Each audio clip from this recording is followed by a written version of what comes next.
మనము తెలంగాణలో జరుగుతున్నటువంటి పరిణామాలను చూస్తూ ఉన్నాము. విలువల గురించి మాట్లాడేటటువంటి power mongers, I'm using the word power mongers, Kadiyam గారు కావచ్చు, పోచారం గారు కావచ్చు, వాళ్ళు విలువల గురించి మాట్లాడి పార్టీ ఏ విధంగా మారినరో చూసినాం. అట్లాంటిదే మా వికారాబాద్ జిల్లాలో కూడా ఒక సంఘటన జరిగింది. ఆయన విలువల గురించి ఏం మాట్లాడినరో మీకు ఒక విషయం చూపిద్దామని నేను అనుకుంటున్నాను.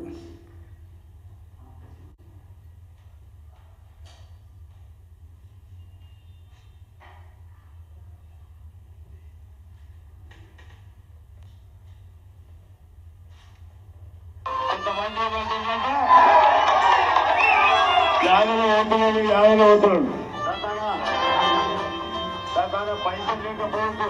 ఇవాళ కేసీఆర్ దయ వల్ల 2 సార్లు గెలిచిన, కేసీఆర్ దయ వల్ల రాజశేఖర్ వల్ల 2 సార్లు గెలిచిన.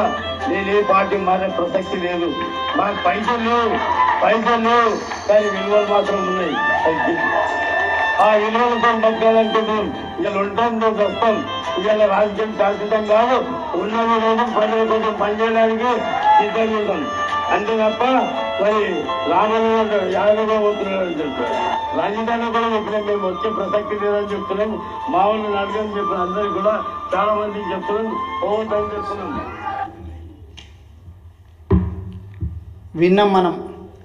నా దగ్గర పైసలు లేవు కానీ విలువలు ఉన్నాయి, ఆ విలువలతోటే బతుకుతా అని చెప్పినటువంటి చేవెళ్ళ ఎమ్మెల్యే గారు ఈరోజు పార్టీ మారిండు అంటే మరి ఇప్పుడు విలువలు లేవు అని చెప్పి ఆయన్నే ఒప్పుకుంటున్నట్లా మనం అందరం ఆలోచన చేయాలి.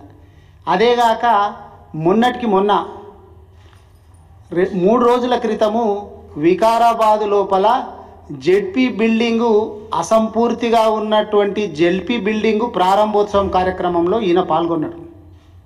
సరే పాపం అక్కడ జెడ్పీ చైర్పర్సన్ కావచ్చు, ఇంకోరు పాలక వర్గము వాళ్ళ పొట్టతిప్పల గురించి వాళ్ళ పేర్లు రావాలా నేమ్ ప్లేట్ మీద అని చెప్పి వాళ్ళు తిప్పల పడతా ఉన్నారు. ఎందుకంటే వారం రోజుల లోపల వాళ్ళ టర్మ్ అయిపోతుంది.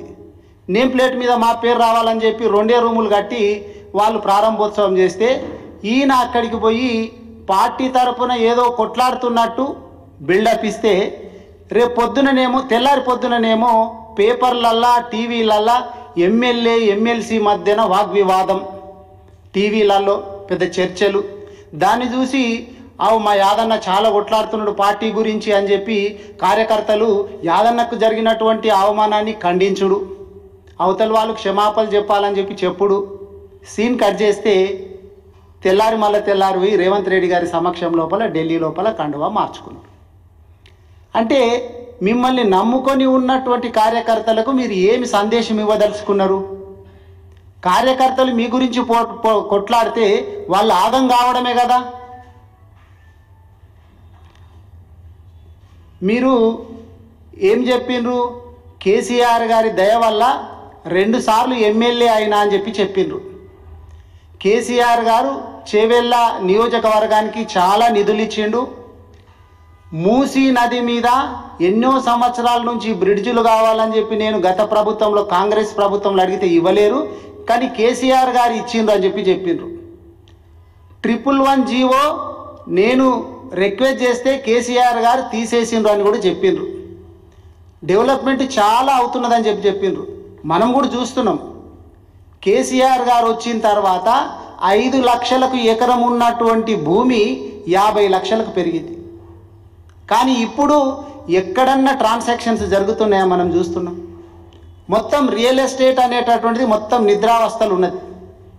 అమ్మేటోడు లేడు, కొనేటోడు లేడు, ట్రాన్సాక్షన్స్ ఎక్కడ కూడా లేవు. కేసీఆర్ గారు మాకు దేవుడు అని చెప్తుంది. 10 సంవత్సరాలు కేసీఆర్ గారు అధికారంలో ఉన్నప్పుడేమో మీకు దేవుడిలాగా కనిపించే,